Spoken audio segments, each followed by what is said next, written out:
नमस्कार दोस्तों, जन मुद्दों की बात धर्मराज के साथ मेरे शो में आप सबका स्वागत है। हम सभी जानते हैं कि 2024 के लोकसभा चुनाव के मद्देनज़र बहुत सारी चीज़ें राजनीति में, भारत की राजनीति में बदल रही है। बहुत तेज़ी से राजनीतिक बदलाव देखने को मिल रहा है। भारत के प्रधानमंत्री नरेंद्र मोदी 2024 के लोकसभा चुनाव में बहुत दिन से लगातार कह रहे हैं कि अब की बार 400 पार।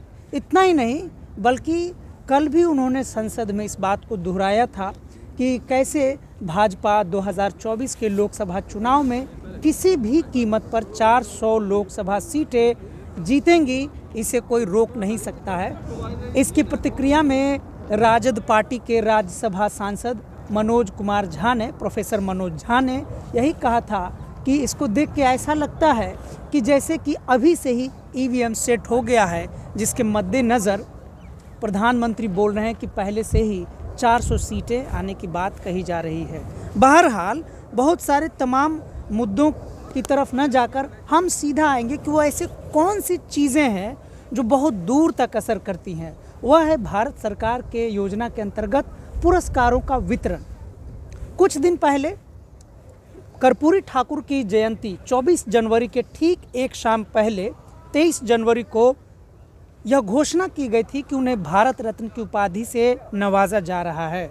उसके बाद बिहार में सत्ता परिवर्तन हो गई। नीतीश कुमार, जो आरजेडी जदयू की गठबंधन की सरकार थी, टूट गई और नीतीश कुमार वापस भाजपा के पाले में चले गए। लोगों का अनुमान था कि यह मोदी के इस नीति के कारण हुआ है कि भारत रत्न का पुरस्कार देकर अति पिछड़े वोटरों को भाजपा ने आकर्षित करने का प्रयास किया। लेकिन कुछ दिन बाद वही भारत रत्न लाल कृष्ण आडवाणी को देने की घोषणा हुई और उसके बाद से ये कहा गया कि प्रधानमंत्री नरेंद्र मोदी किसी भी खेमे को नाराज़ नहीं करना चाहते हैं। बहुत सारे लोगों के अपनी अपनी राय है। श्री कर्पूरी ठाकुर जी को भारत रत्न देने का तो एक सीधा सीधा तर्क समझ में आता है, जो चुनावी तर्क है कि वह अति पिछड़ों को रिझाना चाह रहे थे। लेकिन लाल कृष्ण आडवाणी की राजनीति को वह देकर, भारत रत्न का पुरस्कार देकर किस वोटर को रिझाना चाह रहे हैं, यह आसानी से नहीं कहा जा सकता, क्योंकि लाल कृष्ण आडवाणी जिस खेमे को, राजनीतिक खेमे को प्रेजेंट करते हैं, उसके नेता अगुआ खुद ही प्रधानमंत्री मोदी जी बने हुए हैं। इस मुद्दे पर बात करने के लिए हमारे साथ हैं इतिहास के स्कॉलर, हिस्ट्री के स्कॉलर और पत्रकार, स्वतंत्र पत्रकार, शिक्षक डॉक्टर अभय कुमार। हम इनसे सीधा पूछेंगे कि अभय जी, आपका मेरे चैनल में बहुत बहुत स्वागत है। ये बताइए कि लाल कृष्ण आडवाणी जिस पार्टी के हैं, उसी पार्टी की भारत में सरकार है, तो वो किस लिए उन्हें भारत रत्न देकर नवाजा गया, उन्हें पुरस्कृत किया गया, जबकि प्रधानमंत्री नरेंद्र मोदी का हर काम एक राजनीतिक गतिविधि से प्रेरित नज़र आता है। धन्यवाद, आपका शुक्रिया आप सब लोगों का। मैंने एक आर्टिकल भी उर्दू के एक अखबार इनकलाब है, उसमें कल मैंने लिखा था और मेरा मानना है कि मोदी जी ने और मोदी जी की क़यादत वाली बीजेपी सरकार ने जो अवार्ड आडवाणी जी को दिया है, लाल कृष्ण आडवाणी को भारत रत्न का, ये भी एक राजनीति का हिस्सा है। ये भी एक वोट बैंक पॉलिटिक्स है और ये बीजेपी के अंदर में जो असंतोष है उसको भी हल करने की कोशिश है। अब ये कितना हल हो पाएगा ये तो वक्त ही बताएगा, लेकिन एक तरह से मोदी जी ने भी एक मास्टर स्ट्रोक खेला है। आप कह रहे हैं भाजपा में असंतोष है, भाजपा चारों तरफ चुनाव जीत रही है, फिर भी किस बात का असंतोष हो सकता है? देखिए, असंतोष ये है कि जब मीडिया आपकी जेब में जब है और जब मीडिया के ऊपर दबाव होता है कि आप विपक्षी पार्टियों की ही निगेटिव स्टोरी को आप दिखाएंगे, आप सत्ता पक्ष की जो निगेटिव स्टोरी होगी उसको आप नहीं दिखाएंगे, तो मीडिया में खबरें नहीं आ पाती है। इसका ये मतलब नहीं है कि सत्ता पक्ष के अंदर में सब कुछ अच्छा चल रहा है। मैं यही बात बताने की कोशिश करूँगा आपको।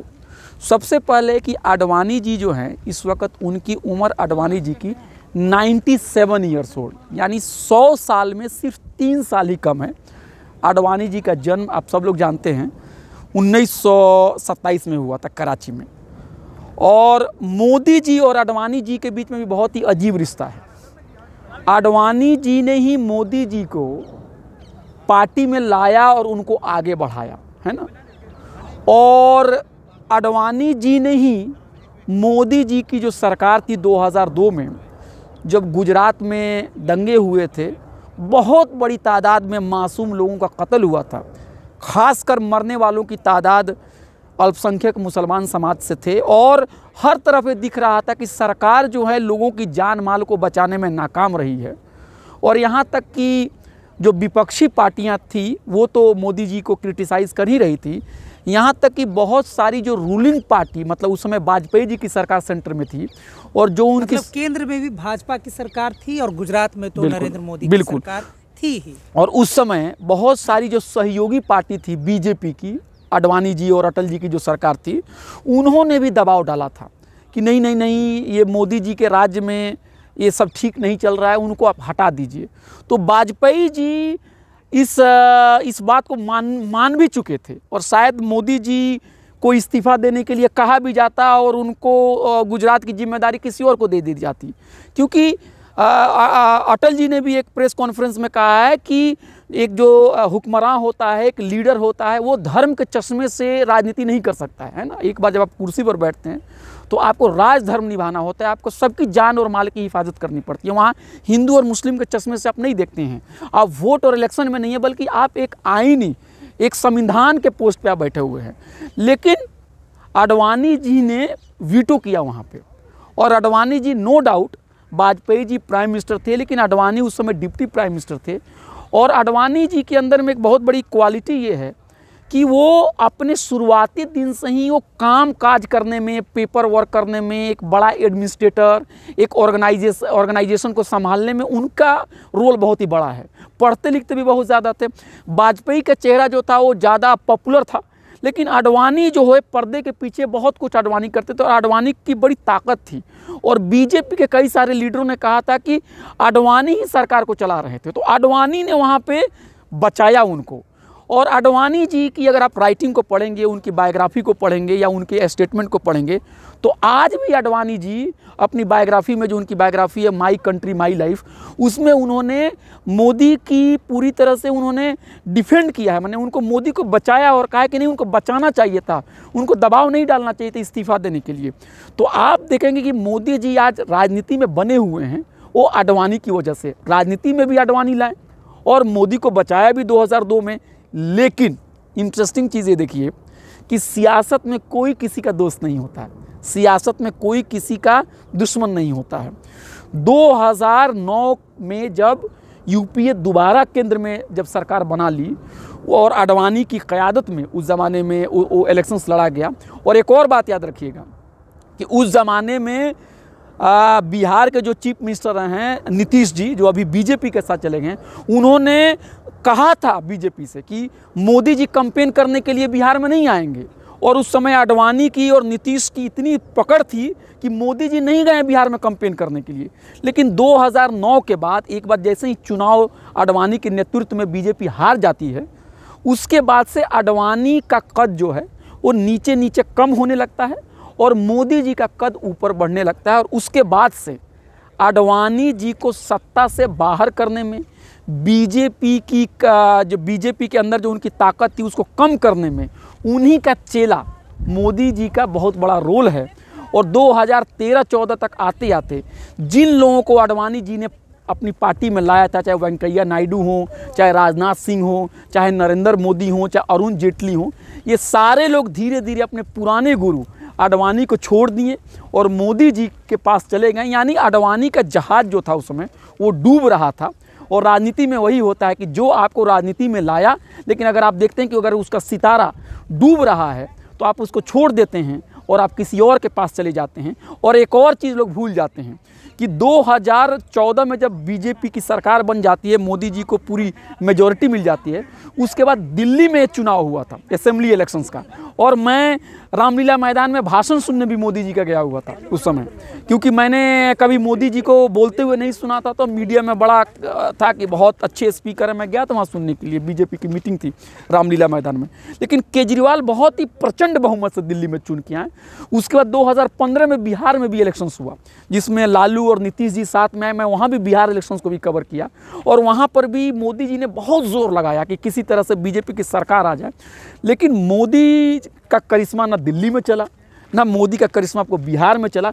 उसके बाद से एक आखिरी कोशिश आडवाणी कैंप की तरफ से हुई थी, जब कहा गया था कि अब बीजेपी के अंदर में हिसाब किताब होना चाहिए कि क्यों बीजेपी चुनाव हार रही है।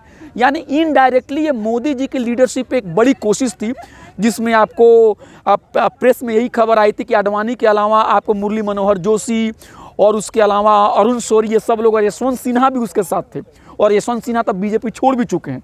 तो आप देखेंगे कि 2015-16 में एक आखिरी कोशिश हुई थी आडवाणी कैंप की तरफ से कि मोदी से हिसाब किताब ले लिया जाए। लेकिन मोदी जी अभी हिंदुस्तानी राजनीति में ऐसा लग रहा है कि वो इनविंसिबल है, उनको हराया नहीं जा सकता है। और उसके बाद आडवाणी जी को पूरी तरह से साइडलाइन कर दिया गया, और इसलिए आप देखेंगे कई बार लगता था कि आडवाणी जी राष्ट्रपति बन जाएंगे या आडवाणी जी को ये पद दे दिया जाएगा। लेकिन बीजेपी जो मोदी जी की क़यादत में, उन्होंने आडवाणी जी को पूरी तरह से इग्नोर किया। लेकिन अब आडवाणी जी की उम्र 97 ईयर्स की हो गई है, और चुनाव आने वाले हैं, तो कहीं ना कहीं एक वर्ग है, एक सेक्शन है जो आडवाणी को लेकर अभी भी लॉयल है। इसलिए मोदी जी की एक आखिरी कोशिश है कि भारत रत्न का अवार्ड देके जो पुरानी जो बातें थीं उसको किसी तरह दबा दिया जाए, और वे इंप्रेशन देना चाहते हैं कि आडवाणी जी को भारत रत्न देने वाले मोदी जी ही हैं। और हमारे जैसे लोग या जो पत्रकार इस तरह की बातें करते हैं कि मोदी जी के आने के बाद आडवाणी जी का कद नीचे हो गया, ये सारी बातों को छुपा देना चाहते हैं, ये कहते हुए कि आडवाणी जी को इज्जत देने वाला कोई और नहीं बल्कि मोदी ही हैं। तो आप राजनीति का एक खेल देख लीजिए कि यहाँ कोई दुश्मन नहीं है, कोई दोस्त नहीं है, ये आडवाणी जी ने जो बोया था उसी को पा रहे हैं। और विपक्षी दलों ने जो कहा है आडवाणी जी को लेके कि आडवाणी जी जो हैं उनको अवार्ड देने के लिए वो सही व्यक्ति नहीं है, क्योंकि उनके रथ यात्रा के दौरान बहुत सारे मासूम लोगों की जानें गईं, एक बाबरी मस्जिद का ढांचा टूटा, ये सारी चीज़ हम लोग जानते हैं। लेकिन हमको ये भी नहीं भूलना चाहिए कि अवार्ड बहुत हद तक एक राजनीति एंगल से दिए जाते हैं। तो विपक्षी पार्टियों का जो कहना है कि आडवाणी जी का रोल बहुत ही कॉम्युनल रहा है, इस बातों को मैं इनकार नहीं कर रहा हूं, लेकिन मैं इसको दूसरे अंदाज में देख रहा हूं कि ये सब एक पॉलिटिकल मूव है मोदी जी की तरफ से, जिससे वो ये इंप्रेशन देना चाहते हैं कि अब बीजेपी में कुछ भी गड़बड़ नहीं है। लेकिन अगर आप अगेंस्ट द ग्रेन पढ़ें, जिसको कहते हैं कि अगर आप उल्टी तरह से इस चीज़ों को देखने की कोशिश करें, तो ये इस बात की अलामत है कि बीजेपी में सब कुछ सही भी नहीं है। साथियों, आपने जितनी भी सोशल मीडिया में आडवाणी जी की तस्वीरें 2014 के बाद की देखी होंगी, शायद एक भी तस्वीर में आडवाणी जी खुश नहीं नज़र आ रहे हैं। ऐसा मैं नहीं बोल रहा हूं, ऐसी वो सारी तस्वीरें बोल रही हैं जो सोशल मीडिया में या विकिपीडिया में या इमेजेस में आप ऐसी कोई भी तस्वीर नहीं ढूंढ सकते हैं जिसमें 2014 के बाद आडवाणी जी भले अमित शाह से मिल रहे हो, प्रधानमंत्री मोदी से मिल रहे हो। इतना ही नहीं, बल्कि त्रिपुरा के चुनाव में, जब त्रिपुरा का चुनाव आपको याद हो कि जब वहाँ पर भाजपा की सरकार जीती थी, ये बहुत बड़ा सपना था भाजपा का कि त्रिपुरा में जहाँ पे लगातार मानिक सरकार की सरकार थी, उनको हरा के भाजपा ने बहुत बड़ी जीत हासिल की थी। वहाँ पर तो उस मंच पर ऐसा भी देखा गया कि आडवाणी जी बहुत देर तक हाथ जोड़कर खड़े रहे प्रधानमंत्री मोदी की आगमन के स्वागत के लिए, लेकिन प्रधानमंत्री मोदी जी ने उन्हें पलटकर देखा तक नहीं। उसके बाद बहुत आलोचना हुई थी, बहुत वाद विवाद हुआ था।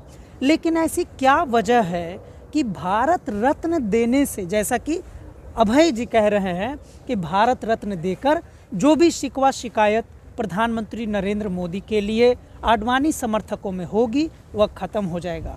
क्या इसका मतलब है कि जो भारत का श्रेष्ठ नागरिक होने का पुरस्कार अभी तक किसी सकारात्मक योगदान के लिए दिया जा रहा था, अब प्रधानमंत्री मोदी जी अन्य संस्थाओं की तरह पुरस्कारों का जो संस्थागत इस्तेमाल है सकारात्मक ऊर्जा का, क्या उस पर यह अंतिम प्रहार उन्होंने किया है लाल कृष्ण आडवाणी को भारत रत्न देके? आपको लगता है कि भारत रत्न का पुरस्कार का अब कोई मायने नहीं रह गया है ऐसे में?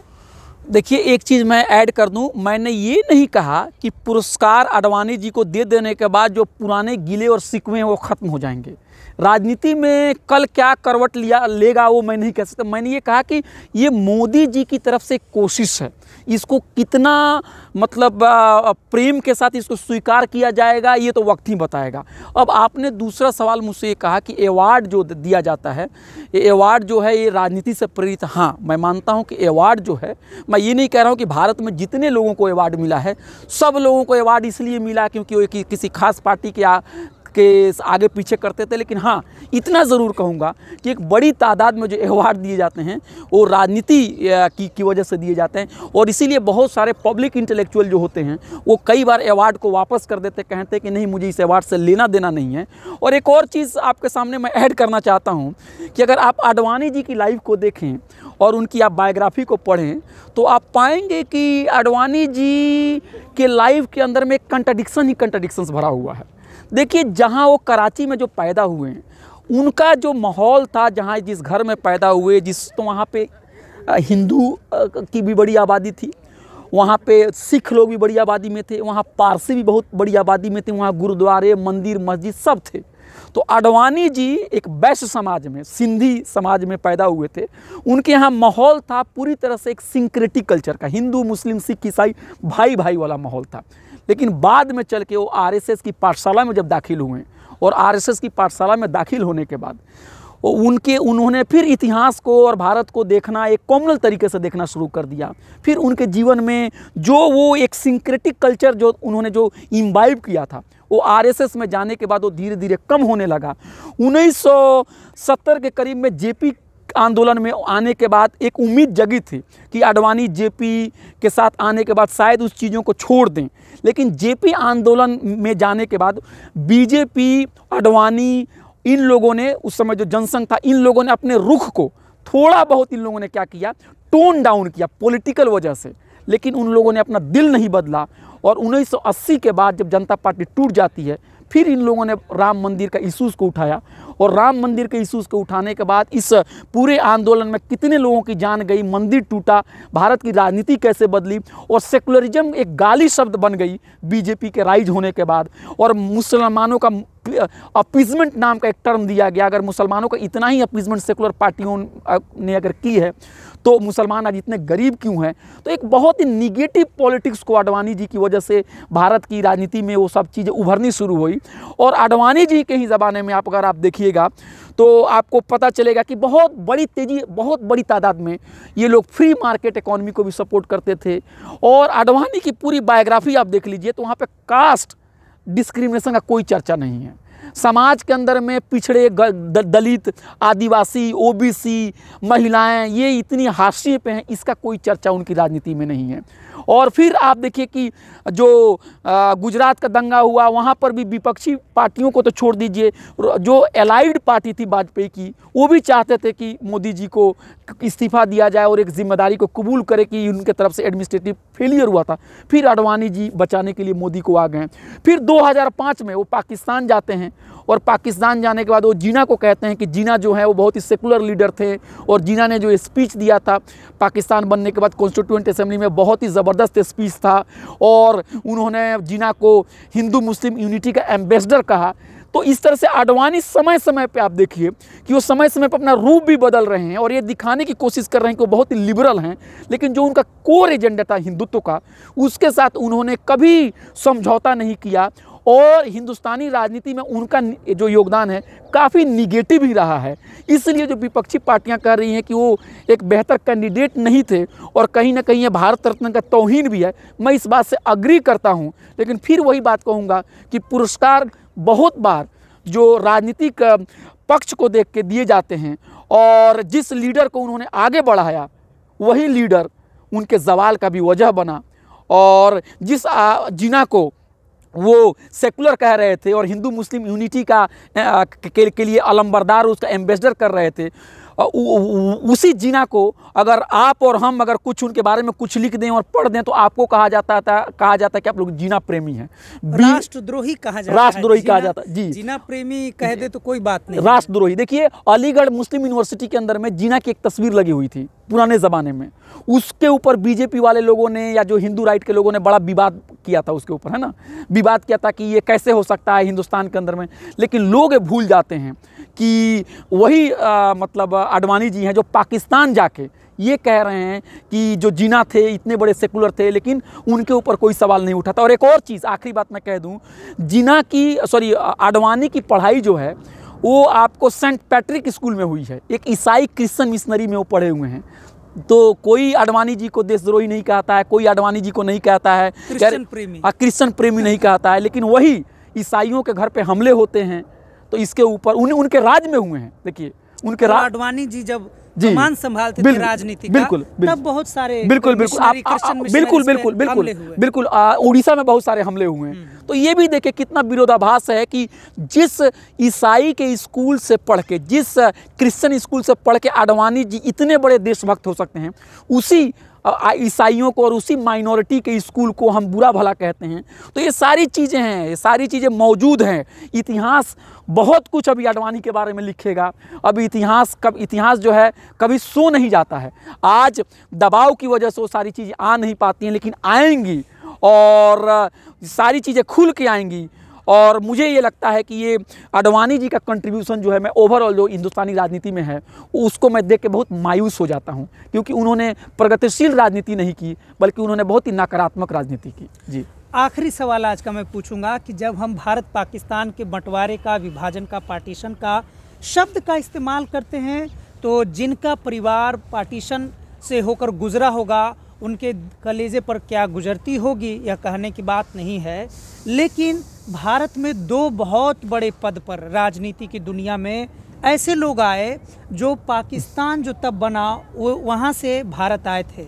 एक व्यक्ति तो भारत का प्रधानमंत्री बन गया, जी हाँ मैं बात कर रहा हूँ प्रधानमंत्री, तत्कालीन प्रधानमंत्री डॉक्टर मनमोहन सिंह जी की, और दूसरा उनके विपक्ष में भी जो थे वह लाल कृष्ण आडवाणी। बड़ा ही अजीब संयोग है कि ये दोनों राजनेता पाकिस्तान जो तब भारत ही था वो पाकिस्तान से इधर आए, भारत आए, लेकिन कांग्रेस में डॉक्टर मनमोहन सिंह कहीं से भी प्रधानमंत्री के कम से कम सीधे सीधे दावेदार तो नहीं थे, लेकिन न केवल उन्हें प्रधानमंत्री कांग्रेस की तरफ से बनाया गया बल्कि 10 साल बनाया गया। सक्सेसफुली उन्होंने भारत देश को चलाया, बहुत सारे विवादों से वो परे रहे, अलग रहे, उन पर कोई भी ऐसी बात उनके खिलाफ, डॉक्टर मनमोहन सिंह के खिलाफ नहीं कही जा सकती है जिसमें किसी भी व्यक्ति को मनमोहन सिंह की चर्चा करते हुए मायूसी हो। बल्कि एक बार पत्रकारों का जवाब देते हुए डॉक्टर मनमोहन सिंह ने खुद नाराज़ होकर कहा था, history will treat me kindly.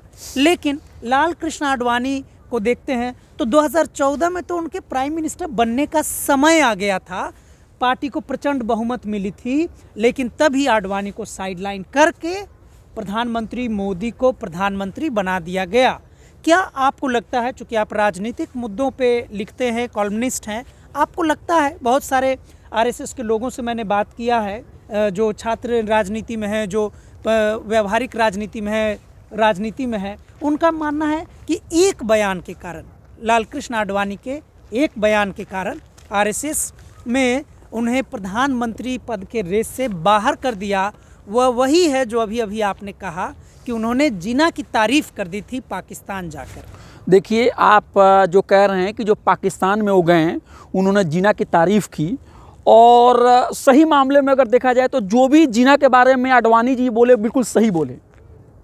ये दूसरी बात है कि चूँकि आरएसएस और बीजेपी की राजनीति जो है इतना एंटी पाकिस्तान है कि उस मतलब वो जो स्टेटमेंट जो था, उनका स्टेटमेंट जो आडवाणी जी का था, उसको वो सही स्पिरिट में नहीं वो लोग पढ़ पाए। देखिए, जिना पाकिस्तान बनने के बाद 1947 था, उस दौरान उन्होंने एक स्पीच दिया था वहाँ की असेंबली में और कहा था कि धर्म का राज्य से कुछ लेना देना नहीं है, और माने पाकिस्तान में हिंदू मुसलमान या किसी भी धर्म के लोग पूरी तरह से आज़ाद हैं। आप अपने धार्मिक भावनाओं को आप अपने धार्मिक आस्थाओं के मुताबिक आप काम कर सकते हैं, राज्य कभी भी आपके साथ भेदभाव नहीं करेगा। ये जो स्टेटमेंट जिन्ना का था, ये ट्रूली सेकुलर था। वो जिन्ना के इस स्टेटमेंट का कितना पालन किया गया पाकिस्तान में, ये एक दूसरी बात है, लेकिन जो कम से कम जो लिखा, जो बोला जिन्ना ने, वो बिल्कुल सही था। और विचार मतलब विचार सही थे, विचार अच्छे थे। इम्प्लीमेंट कितना हुआ, जिन्ना ने इसको इम्प्लीमेंट कराने के लिए बाद में क्या किया, एक दूसरी बात है। इसी बात को उन्होंने दोहरा दी। इन्होंने उनके मज़ार पे जाके, किनके, जिन्ना के मज़ार पे जाके। लेकिन उसको क्या था कि बीजेपी के अंदर में चूंकि अडवाणी के स्टेटमेंट आने के बाद चूंकि आरएसएस और बीजेपी के अंदर में एक इस तरह की एक पाकिस्तान को लेके इतने सारे, क्या कहेंगे उसको, एक मिसअंडरस्टैंडिंग होती है। इसकी वजह से इस स्टेटमेंट को गलत तरीके से उन लोगों ने लिया। और उसको एक और इंटरेस्टिंग बात देख लीजिए कि अगर उस दौरान जब अडवाणी जी पाकिस्तान गए तो बार बार कहते हैं कि इंडिया पाकिस्तान के रिलेशंस अच्छे होने चाहिए, पीपल टू पीपल कांटेक्ट होना चाहिए, ट्रेड को बढ़ावा देना चाहिए। और उन्होंने यहाँ तक एक फेडरेशन की बात भी की है, इंडिया और पाकिस्तान फेडरेशन की। और यहाँ पे ये दीनदयाल उपाध्याय और राम मनोहर लोहिया को भी कोट कर रहे हैं। ये एक फेडरेशन की बात इतने बड़े बड़े लीडरों ने कही है। तो आप देखेंगे कि अडवाणी जी बहुत एक लिबरल तरीके से बातें कर रहे हैं और वो सारी बातें सही कह रहे हैं। मैं पूरी तरह से उनके साथ हूँ कि हाँ, पाकिस्तान और हिंदुस्तान के बीच में बहुत सारे डिफरेंसेस हैं, लेकिन हमें इस डिफरेंसेस को दूर करने के लिए दोनों मुल्कों को साथ आना चाहिए।